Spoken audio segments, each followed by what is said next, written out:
is a meeting of the Board of Education in public for the purpose of conducting the school district's business and is not to be considered a public community meeting. There's a time for public participation during the regular meeting. Mrs. Petter. Mr. Simons? Present. Mrs. Kessler? Here. Mrs. Weider? Here. Mrs. Cleveland? Here. Mrs. Moore? Here. Okay, Mr. Card, our superintendent, please lead us in the Pledge of Allegiance. I pledge allegiance to the flag of the United States of America and to the republic for which it stands, one nation under God, indivisible, with liberty and justice for all. Thank you.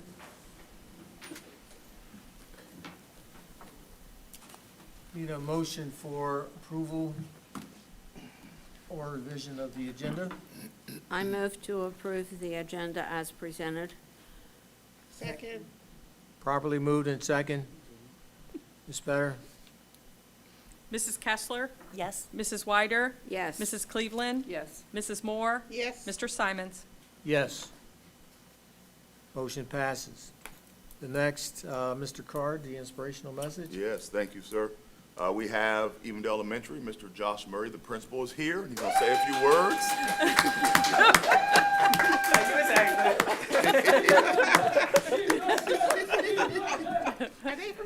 I had to bribe her to come and say that. No, thank you, Ms. Eglin. Good evening, Princeton City School Board, Mr. Card, Mrs. Petter, and families. At Evendale Elementary this year, our theme is Believe, Growing Our Dreams. A reminder that every dream begins with belief. Belief in ourselves and each other and transformative power of education. At Evendale, we are committed to creating an environment where every student feels empowered to dream big, knowing that with perseverance and support, those dreams can take root and grow. Just as gardens need care, our students need encouragement, patience, and guidance to thrive. We believe that each child holds incredible potential, and together with staff, families, and your leadership, we are cultivating a place where those possibilities can bloom. Thank you for your ongoing support and for believing in what's possible for our students and school community. With your partnership, we are confident that this year will be filled with your growth, learning, and meaningful moments that inspire dreams to soar. Please enjoy this video that show how our students are reaching their dreams.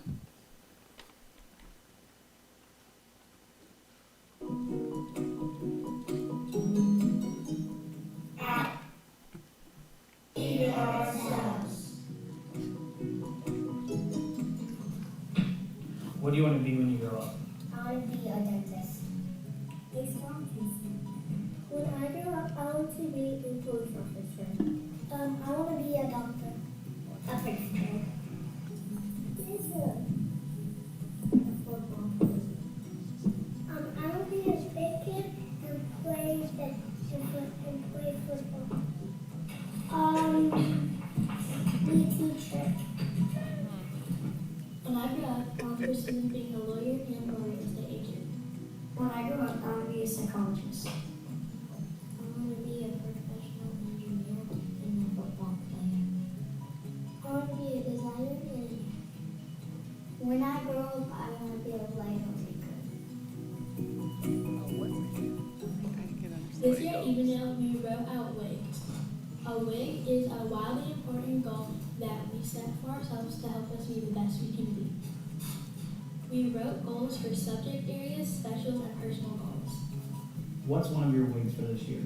My WIGs for this year is at home. My WIG for at home is to be more proactive. How are you going to reach that goal of being more proactive? I'm going to reach my goal by helping out more around the house and backing up for more. To learn how to type fast. How are you going to type faster? To keep practicing and keep on going till I get it. One of my works are to learn division. And how are you going to reach that goal? To keep the equations. To reach my average score from 440 to 465. How are you going to reach that goal? By working on my already math apps and solving equations and working hard during class. One of my weeks this year is in reading. I want to go from 574 to 591. How are you going to reach that goal? I can reach my reading weight by reading really hard words. Part of my week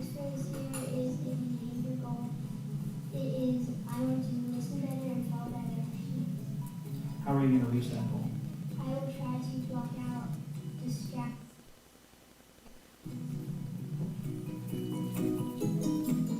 What's one dream you have when you're older? To see Bowser.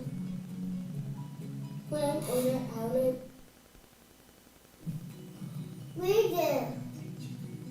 Teacher.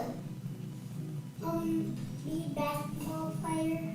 One dream I have for when I'm older is to go to college and be a gymnast. One dream I have for when I'm older is to be a famous soccer player. I want to try to ride a unicorn. I want to make the future better and make people happy. We are using our leadership portfolios to grow our dreams.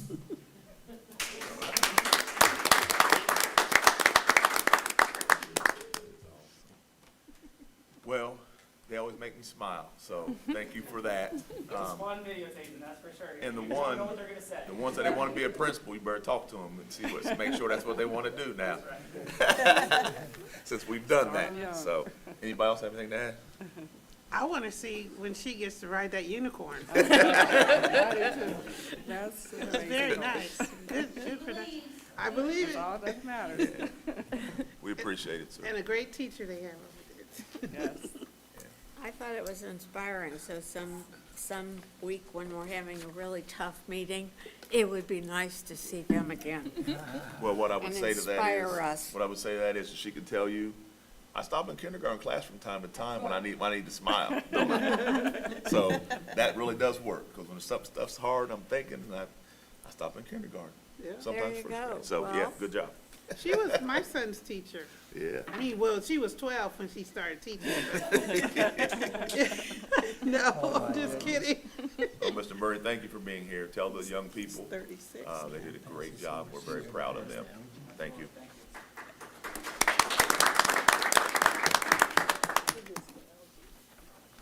And thank you to the cheering squad.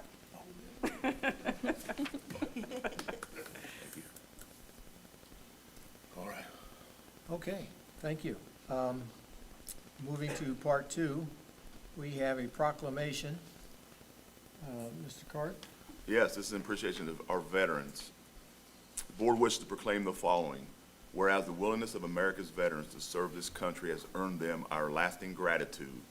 Whereas we recognize the valor and sacrifice of our veterans who have fought to protect the democratic ideas that are the foundation of our country.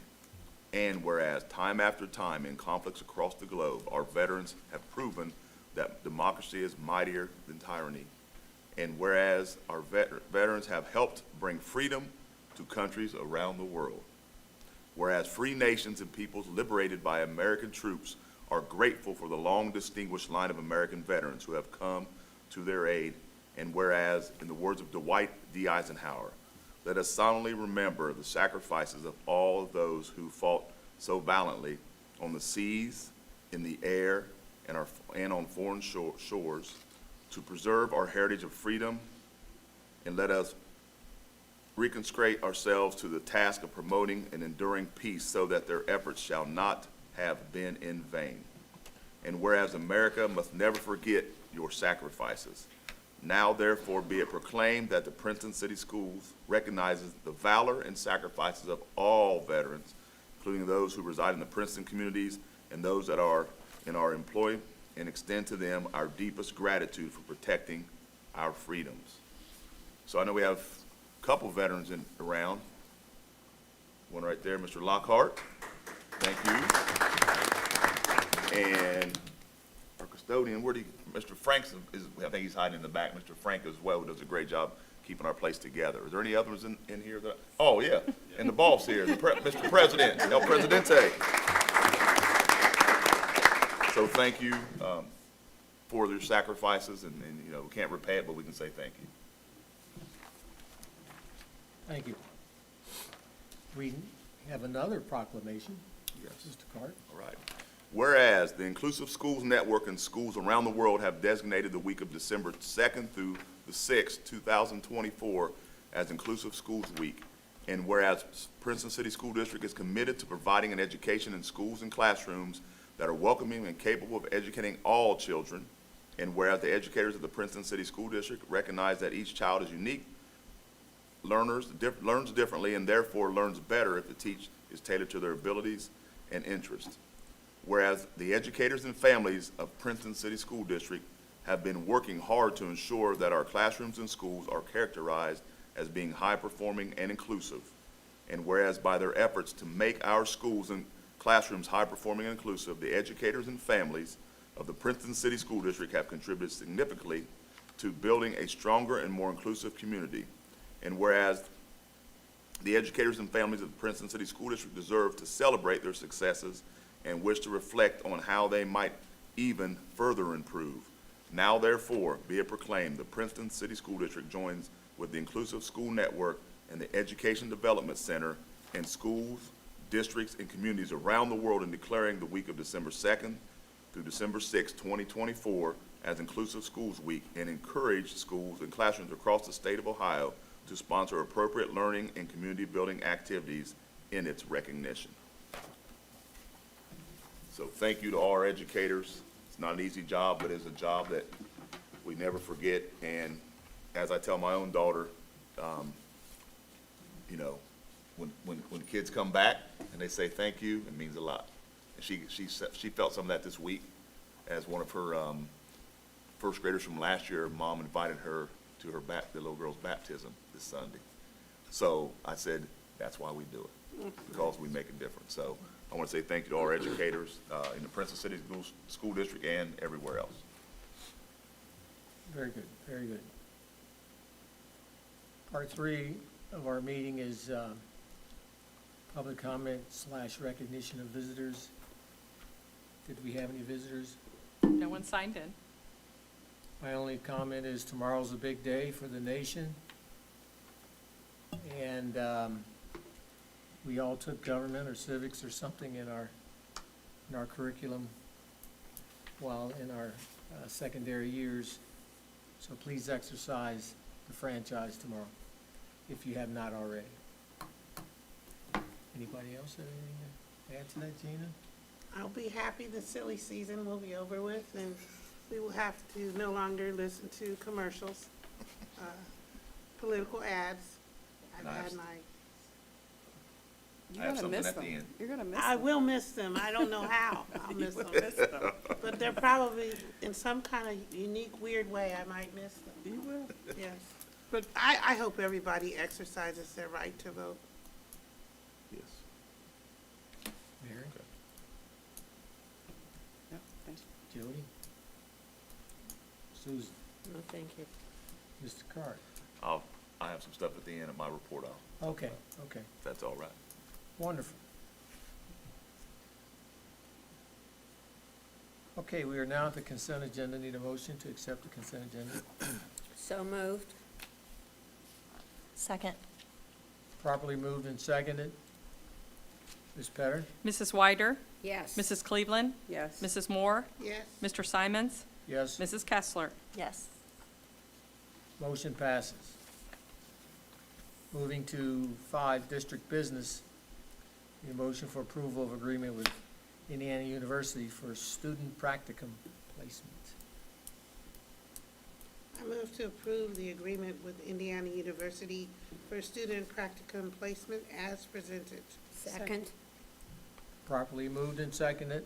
Ms. Petter? Mrs. Cleveland? Yes. Mrs. Moore? Yes. Mr. Simons? Yes. Mrs. Kessler? Yes. Mrs. Wyder? Yes. Motion passes. Approval of agreement with coffee break refreshments. I move to approve the agreement with coffee break refreshments as presented. Second. Any comments, Mr. Carter? Yes, on that? this is just for our vending and with our boosters, Pepsi and those kind of products are kind of getting out of the vending. Actually, they took some vending machines out of our buildings this summer. They didn't even tell us. So we were looking for someone else, and that's what these folks will do. They'll do our vending and stock our boosters as well. They are a third-party vendor, since we can't, Pepsi and those places aren't there. So we talked to a few different people, put in some bids, and this is a good thing for us, and we feel like they'll do a good job. Okay, Mrs. Pettit? Mrs. Moore, Yes. Mr. Simons, Yes. Mrs. Kessler, Yes. Mrs. Whiter, Yes. Mrs. Cleveland, Yes. Motion passes. Discussion, first reading of the 25-26 calendar. Yes. Card. You have the calendar in front of you. And we gave you a color-coded one, so you can see that. Mrs. West Wright and others on the team, the calendar committee, had a couple different options. This is the one that was chosen. A little bit changes you'll see there. Started a little bit later, and we're done a couple days after Memorial Day, and this is what the committee wanted. So that's really the major changes there. What about graduation? Um, That's I- May Yeah, it's in, I don't remember the date, 17th, I see. 17th, okay, is it on, yes. That's I know not it's- near, is that the same as Mother's Day? I don't know. No, I don't believe so. We always try to make sure it's not that day, because I know we had an issue in the past, I believe. Yeah. Are we still doing it at UC? UC, yes. Well, I talked to them the other day, tried to call Xavier because I was asked. Right. There's just no dates, unless we're doing it on a Monday. I'm gonna try to get with them here. I told them first year we'd talk again. They told me to call back just to see. It's really hard to get in. I've dealt with that as a building principal, and once your dates are set, it's hard. They kind of give everybody the How dates many they've years in had. advance will they allow you to set their dates? Do you know? I know, I'm not, when I did Xavier, we had to do it year to year. But once we had the date, when I was a building Right. principal, we had the Right, date. right. Well, kind of, we lost one of them. I Right. wasn't happy about, but we got a date that worked for us. So, a lot of people have been there with them for years, and they give them those dates, which I respect. But, yeah, it's not that we won't have that conversation again. Okay. And if I get a date that I think's, something we can talk about, I'll bring it to you, but just, there wasn't really any good dates. And then sometimes during the weekdays or weekends, they do 2 or 3, and it's in and out. It's just, so. What's bad about a Monday? Oh, We no. used to graduate on Wednesdays. Yeah, no, I think I think our folks are used to Sunday now. Yeah. So we just have that conversation. I know we might want to, When we say our folks, who are referring to? community's used to that. People only have 'Cause I've one done- or 2 kids now, Well, yeah, so we wait a couple I of mean, years and we move it to Monday. It doesn't bother me because I have done, for the last few years before I came back here to Princeton, I did Wednesday, Thursday, and or Friday. Doesn't bother me. The But I know parking some, doesn't bother our folks? it could. It bothered some of our folks initially, and the reason being was they wanted the weekend because families coming in town and all those Families, things. right, that's what So were we had to plan that out for a couple of years. Yeah. So that's why we're gonna talk to them and see. I mean, at least put it out there and make sure that the community is aware before Yeah. we just arbitrarily change it, because. Yeah, we it would do wasn't that. If up there's on- a date. I think we need to do that on our survey Yeah. Yeah. for we the, could. for the freshmen and 8th Yeah. graders rather than. Yeah. the It'd be a back. couple of years before we got in anyway, Right, probably. Yeah, yeah, but- so we need we to, could we need to transition. figure that out. Yeah, so we're It's a not, long walk from that parking garage down the slope and past the little grizzly. Is that a grizzly? What kind of little animal is that? Bearcat. Oh, It's a bearcat, bearcat. okay. I mean, Grizzly. A harmless What do you bearcat. call that I like- mascot, a listen. grizzly? my daughter graduated from UC, I graduated, my stuff's from Xavier, so I like them both. Yeah. But I understand the parking sometimes can be tough, so It that's is why tough, we look. yeah. It's a lot That's the thing. easier at Xavier. Yeah, I think. I'm not gonna argue that point. Disability, Yeah, It's a lot easier. Yeah. yeah. You see, it's just So- been just difficult. throwing that out there. Yeah, first year they told me to call back, and I will do that. The person I always dealt with in there anymore, but I got another contact. Yeah, I don't know about the rest of the board, but I don't mind moving it to another day of the week besides Sunday. If we could get into Xavier. Yeah, Okay. I mean, if that's all that's available. I just say, let's make sure we talk to the Yeah, community. because they were I know very- that, 'cause we talked, yeah, we Very would. vocal about it Yeah, we in would, the past. if it would change, it wouldn't be for 26, so we'd have plenty of time to have that conversation. That change was from Xavier to UC, right? No, the weekend to weekday, weekday, Oh. weekend, Moving from that a was a Sunday big to issue. a weekday. Yeah. Yeah, we would definitely, we'd have Because- time to get that out and Yeah. get some, In fact, that was an issue, then the Mother's Day weekend Yeah, was that an was, issue. ooh, We've had some big issues concerning graduation. and I think part of it is, we have a couple big arenas around that can hold Right. us. That's And true. there's a lot of high schools. That's So, once you get in there, now, if we make adjustment, and once we're in, we should be set for that. Right, To right. be that all the time, like kind of you see now, so.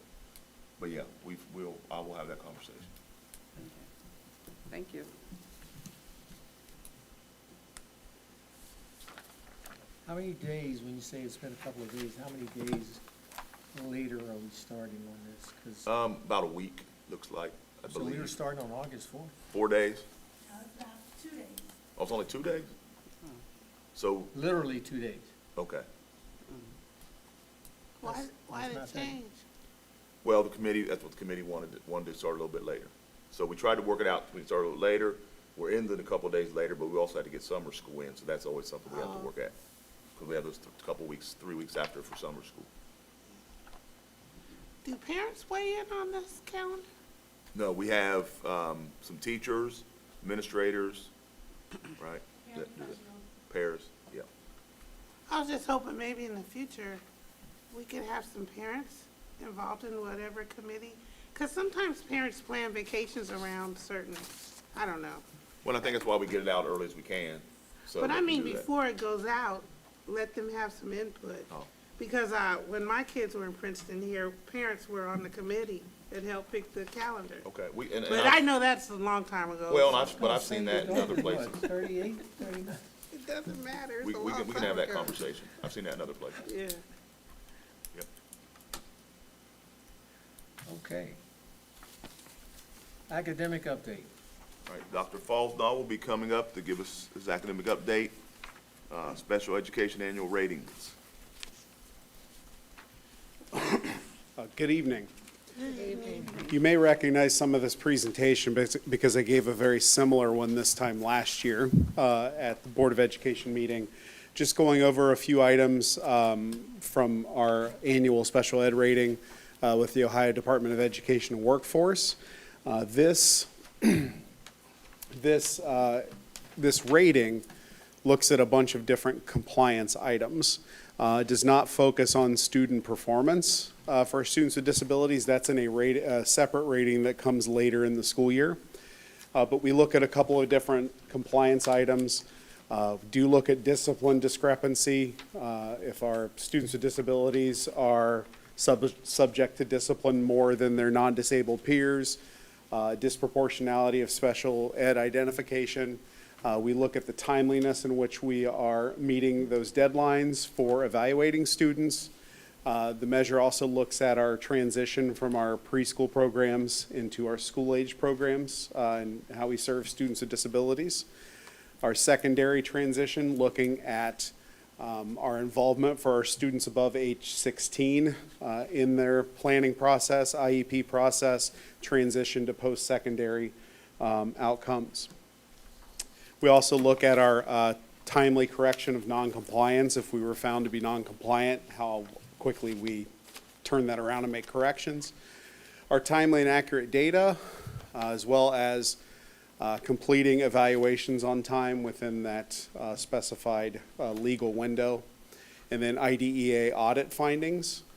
There are two new measures this year, or two new performance indicators, which are graduation rate for students with disabilities and then dropout rate for students with disabilities. So those were added compared to previous years. So the rating scale is on a 4-point scale.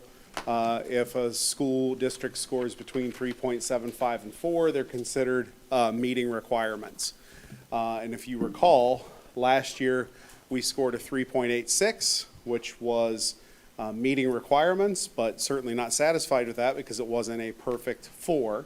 I stood up here and shared that we were dinged to a 3.86 due to one date that was incorrect by a day on one student's evaluation team report. So we certainly went back and made sure that we are dotting our I's and crossing our T's in terms of timeliness, compliance, and making sure that the process is done right and completely accurate. So pleased to announce that we've been rated at a perfect 4 again for the 23-24 school year, meeting requirements, and you can see the 4-year comparison on this slide. And then breaking it down into specific areas. You'll see in past years there were some areas that were not rated because that wasn't a part of the measure during that year. And then we've added the piece with graduation and dropout, which we were perfect 4s there. So we certainly are making sure that we are following the letter of the law in our processes and procedures.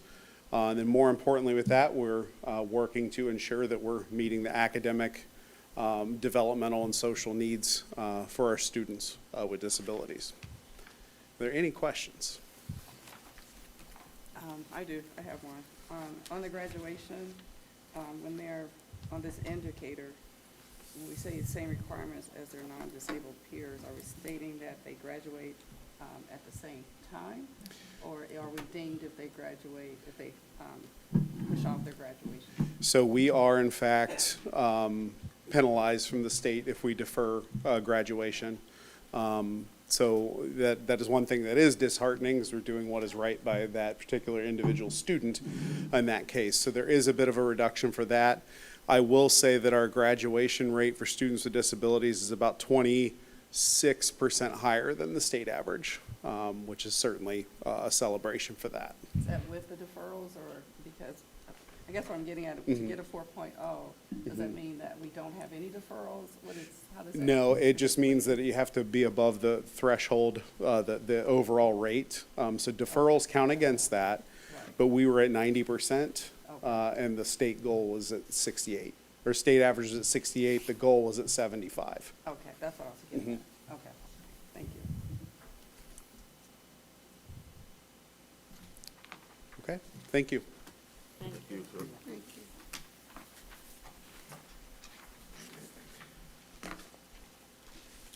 Okay, the next item is the treasurer's report. Or the five-year forecast. Forecast. Is that Right right? into that. Hidden at the very, Oh, Lead who right into it. stapled these? I'm just kidding. 5-year forecast.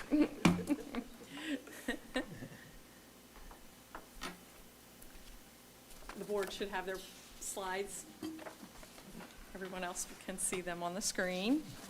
So typically, I'm asking you to approve a 5-year forecast at the first meeting in November. But we have an item occurring tomorrow that will provide an impact to the forecast. So we need to see the outcome of the election, and then we'll have the results of that in the forecast that we'll ask you to approve at the next meeting in November, so we can be in compliance with state requirement that we have a 5-year forecast on file by the end of November. So tonight, we're going to spend time talking about revenue.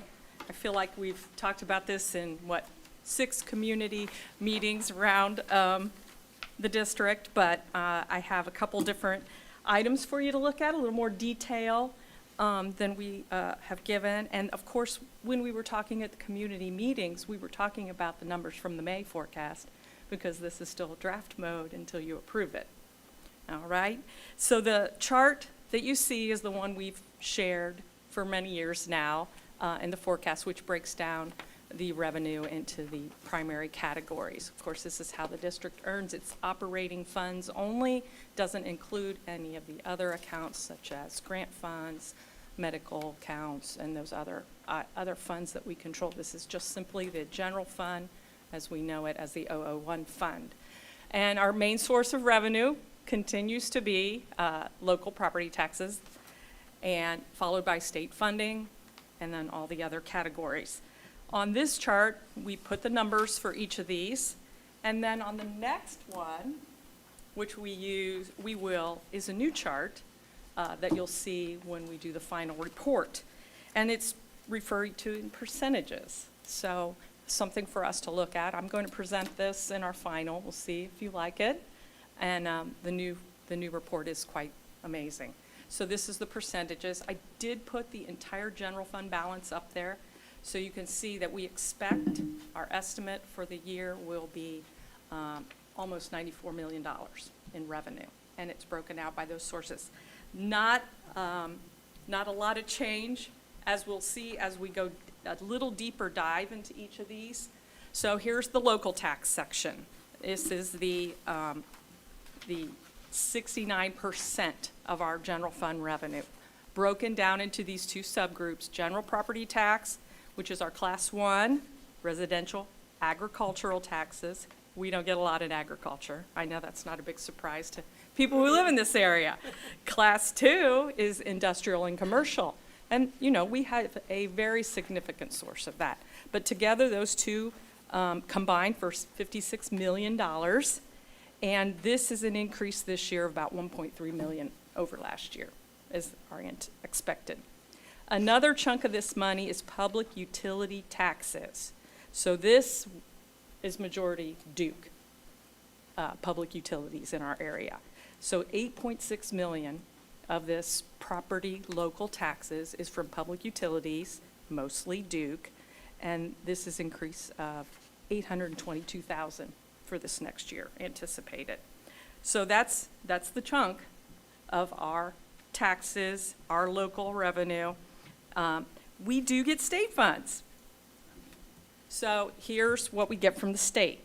The unrestricted state aid, this is our funding formula. Also the restricted state aid is part of that funding formula that I'm always talking about. We are in year 4 of 6 of the phase-in of this new funding formula. This is the second year of the state biennial budget, which phased in years 3 and 4. In June, the state will put in its next biennial budget, in which we hope they will fully fund phases 5 and 6, so that we'll have a fully operational state funding formula. We receive about 10 million. This is an increase of 643,000 over last year. And the interesting thing about state funding is that the second year of the biennial is always not as large of an increase as the first year, because they're adding in the updated parts of the formula for salaries and benefits of teachers and staff in the calculation is the same for years 1 and 2. So they don't take any growth over the next year. So most people make more money in the second year than they do in the first, but they don't change those variables in the formula. They do, however, change all the variables associated with wealth and property valuation. So the formula is set up to cause districts mostly to not see a larger growth, or sometimes even lose money in the second year of a biennial, because not all the variables are updated. So next year, if we get year 5 of the formula passed, we will see a larger growth, but depending on, we need them to start updating those variables every year, just like they're doing on the side that shows us, Princeton especially, getting wealthier, because our taxpayers are wealthier every year, and we all know our property valuation is higher every year. So that's a challenge too that I know our professional organizations are all working on, to get them to adjust the funding formula every year on all the variables. So just a challenge for us, so we can see growth. So you can see the restricted portion is 2.6. We actually lost money in that section from last year. We lost about $306,000. Some of it has to do with that the overall state is getting poorer, the students in the state are getting poorer, and we didn't get as poor as the students around the state. So you're prorated based on how poor you are compared to everyone else. So, you know, it's the just part of the formula, which is fine. That's fine. The restricted portions are DPIA. We have some special ed. We have some other things in there that you must spend those restricted dollars on those, and then we have to report that out. The unrestricted is, we can spend that however we want. The state-local share, you know, this has been the touchy little area, because that's where TPP is. So the state calls that their share, but we at Princeton like to say that's our taxpayer dollars that they took from us. So this is down $911,000 from last year. And the TPP phase-out is actually $922,000. But in there also are homestead and rollback taxes. So those are other local taxes that the state decided to give local taxpayers breaks on, and then they reimburse us for those. So that went down a little bit also. But there's just some good details in our state funding formula. The other area, the tiny little part of the pie, which is all the other operating, you know, as I tell everyone, that's where our fees go in, our rental, our interest. So it's just a smaller percentage of what we bring our money, what brings our money in. And then the last chart is just my bullets that, you know, these are the things that I make sure we enter into the forecast as assumptions. The state is starting to crack down on Forecasts, we will have forecasts audited for the first time this year. It has to do with, we are having some districts around the state that have had financial difficulties. And when the state has come in and looked at those, they're finding that forecasts aren't actuals. So they're going to start auditing our 5-year forecasts. So every audit area around the state is going to test one school district. I'll let you know if we get tested when our audit starts this year. But these are just the really important high-level things that we should look at. Of course, our valuation increases. We saw that, so we're seeing an increase in a little bit of our property tax from that, the new construction portion. Remember, because the district is not on the 20 mil floor, we don't see that full dollar for dollar increase that districts on the 20 mil floor. So in the headlines, everyone is very upset about their taxes going up, and typically these are districts that are at the 20 mil floor, and they are paying more. Our residents are not paying that giant increase that we've all seen in valuations in our homes because we are not at the 20 mil floor. A law passed back in, I think it was the late 70s, House Bill 920, prevented school districts from receiving all that growth on valuation, because that was another period where there was high inflationary times, and they only districts at the 20 mil floor get that giant growth in tax dollars. So our residents are not suffering. Now, that doesn't mean some people aren't getting taxed more, because remember, when we pass a levy for an amount, that's how much we get. So if, say a business goes out of business and they're not paying their taxes anymore, we're still going to get that amount that was voted, so someone else has to pay. It's usually spread out. Board of Revisions, we are starting to see people challenge their valuations. We do retain legal counsel to help us with industrial and commercial only. We do not challenge residential. So we are seeing some of those. That impact will be determined as soon as that Board of Revision cycle is finished.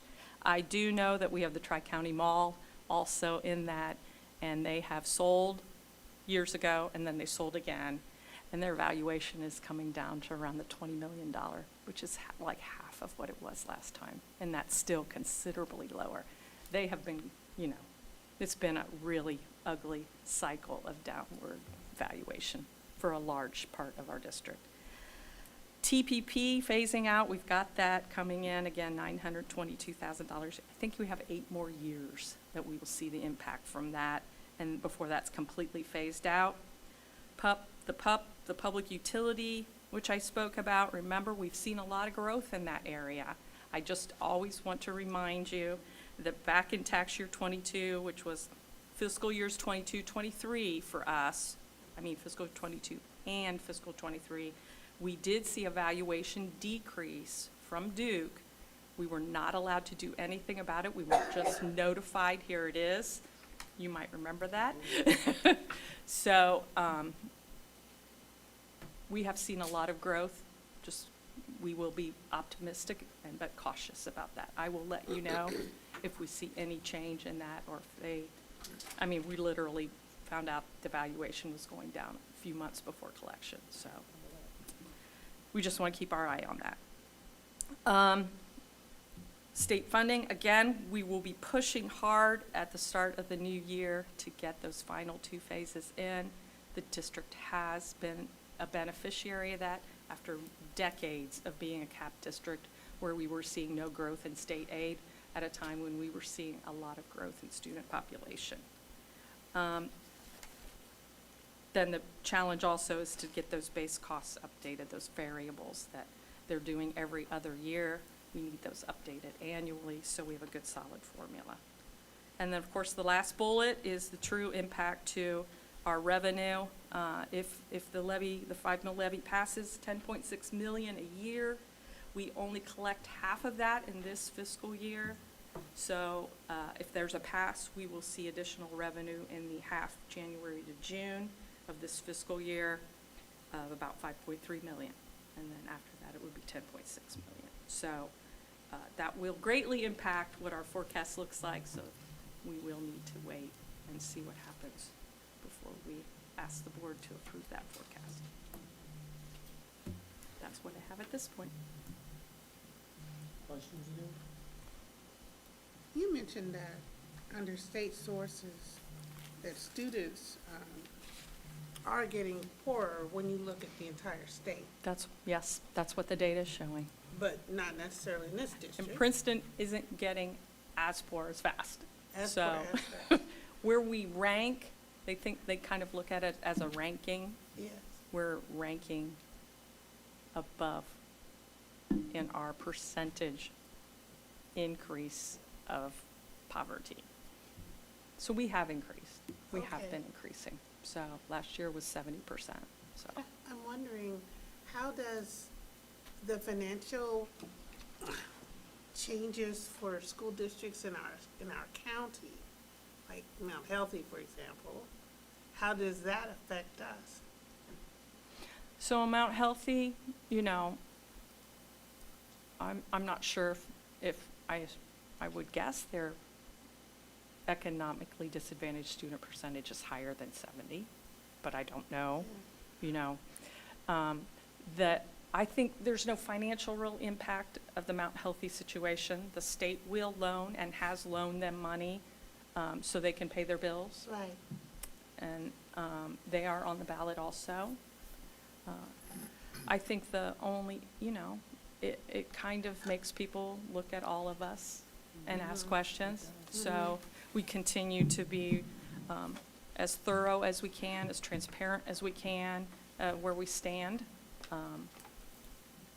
Our forecast doesn't have any of the issues that I know about that their forecast had. Yeah. So I literally, they had a forecast presented in one half that did not have all the information it needed to have in it, so. Okay. Thank you. Thank you. Mhm. Okay, now we're going to go to the treasurer's report. Just two items. The board did receive a letter from Hamilton County Auditor Jessica Miranda. I did receive email communication from her staff. They will be returning almost $739,000 to the district. They collect a fee when they send us our funds. It's the auditor/treasurer fee. Every 6 years, they review how much they have spent of those, and then they return on a prorated basis. It's a laundry list of all the school districts and the municipalities, and so we will get that money, I assume, this month. Every 6 years it's happened, so we'll take that. Nice that they return, I mean, how nice that they return that. Good news. Yeah. We didn't spend it, we didn't need it, we return it to our Well, they just say we entities. do that. So, and the second thing is, we are almost done with the annual financial report, which is part one, I call it, of the audit season. Then we kick off, the auditors have already contacted us. I'm sure they will be contacting each of you to sign the annual form they ask you to sign. But, you know, we're full force ahead because that should be done by the end of December to meet their contract. So, this is what, our 6th year with this firm. They know us, we know them. I expect it to go pretty well, so. Is that it? Wonderful. Any questions? Done for me. Thank Oh, you. I'll wake up at 2:00 in the morning and think of my question. That's how my mind Well, works. make sure you leave it on voicemail. I'm not, I was like, don't answer. 2:00 in the I wouldn't morning, hear it. sure. Oh, yeah. Okay, the superintendent's report. Mr. Carter? Thank you. As Ms. Petter mentioned earlier, we had 6 community conversations over the last couple of weeks. We've been pretty busy. I just want to say thank you to both community members that came out to listen to what we had to say and the things that are going on, wonderful things in the Princeton School District, and also for their questions and feedback. You know, I talked to people during, after. I received a few emails, and I've talked to people on the phone, just having questions. So we really appreciate that people took the time to come out. This Wednesday night at 7 p.m. is our Veterans Program. as we just did a resolution. It'll be in Matthews Auditorium. Everyone is welcome. Please come out. Our middle school will be performing, band and choir, I believe. And then we have a nice surprise for a few other people. So it's probably a really good night. It's always a good night, so please come out. Thursday morning is our business community partner breakfast, 8 a.m. in Viking Village. So if you want to come to that, the best thing about that is you get to sit with our kids and talk to our kids, and they get to talk to you, and it's a great learning experience for both sides, I believe. I would say too, it's going to be a lot less of me and more of the kids in the program. So if you're tired of hearing me, you can come, and this is the one to come to. We have next Monday, we'll be at OSBA Capital Conference, the High School Board Association, and Ms. Kelly Perrin, Ms. Anna Martinez, Mrs. Cleveland, and myself will be representing Princeton, empowering diverse schools and home connections. So I'm really excited to do that with those three professionals. I know some of them have been around and presented in other places, and I think I've had quite a few messages that once the schedule came out, they said they want to come hear what we had to say. So I think we'll have a nice crowd. I think it'll really be a good evening. Something I will say, Saturday I got to go see the play at the high school, and it was 35, 40 minutes long, so we were out there quick, but the kids did a good job, and they knew their lines, and then it's always great to see our kids. And the good thing about the play to me was there were some kids up there I really didn't know very well yet, because I'm not at the school every day, and I got to meet some new kids. And I remember walking in, and one young lady handed me the program, and I heard her whisper, and I was walking away, "Oh, the superintendent's here, we really got to do good now." So, and we got a picture at the end, so it was kind of neat to be there and see what they had going on. And then Sunday, I got to go, and I'll go back to Friday. Friday night, our boys' football team won their first playoff game, and we will play again this week, Friday night at 7 p.m. at our place, Pat Mancuso Field, against Hamilton. And if you followed us at all, Hamilton's one of the two teams that beat us this year. So hopefully our fellas, I think they'll be ready to go. I'm ready to go, but I can't play, so hope they're ready to go. We do well. I'm long past my prime. But then Sunday, I got to go to the GMC cheer competition, and our girls and gentlemen finished in second. And I'll be honest, I don't know how they finished in second, because I thought we were the best, but I'm not a trained eye, and I might be a little biased. But I did have two parents from my former school I worked at text me and say how great our kids were, the energy they brought. And what made me really proud was they said, not just for your team, for all the teams. So our kids are cheering for everybody. They're hyping up. And something I told the board before the meeting was when they run out of the tunnel, all the other schools had their JV or dance teams run out of the tunnel. Our football boys were there, and they like the cheerleaders make a tunnel for them in the band. Our football boys made a tunnel for our cheerleaders, which is pretty awesome. And somebody that I know from a Mason was like, "Man, that's pretty cool. Your boys are here." I said, "Well, Princeton a little different.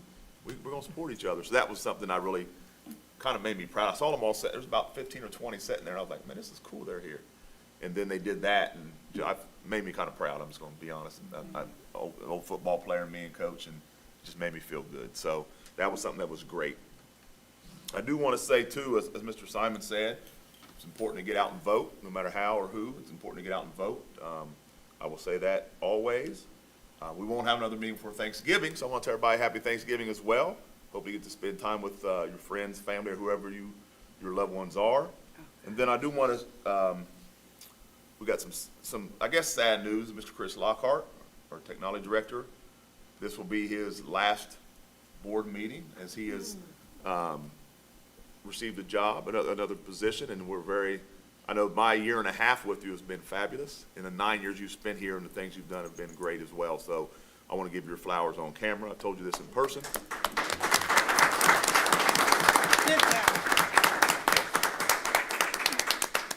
And then I'm going to flip it. As you see beside him, Mr. Glenn Corson is our new tech director, so we're excited to have him. And when we interviewed, I thought he would do a great job. And Mr. Lockhart and I talked, and he said Mr. Lockhart feels he's going to do a great job. We talked today. The one thing we did talk about, now there's something, I probably shouldn't say this, but I'm going to say it anyways because I'm going to say it, is Mr. Lockhart and I always had some little hip-hop references. So you got to learn some from him. So he always catch me with some little references that makes me laugh, so we got to get some of those going. But welcome. We got you some goodies over there, and I think I gave you some last week, so you're a Viking now. And we're excited. Yeah, thank you. I think that's all I have, Mr. Simons. Okay. So I think we say, in the service, you know, farewell, following seas and all that good stuff, and then, welcome aboard. Yeah, Does anybody else have any comments? I do. I just wanted to say how proud I was Wednesday night to witness the induction of about 36 students into the National Honor Society. Very proud moment, proud parents, and that was a very brief ceremony, quick and to the point, and very meaningful. Thank you. You remember the National Society, No, you were though, and my sister was, and don't you? you're, Oh, yeah. Yeah, you were the smart kids.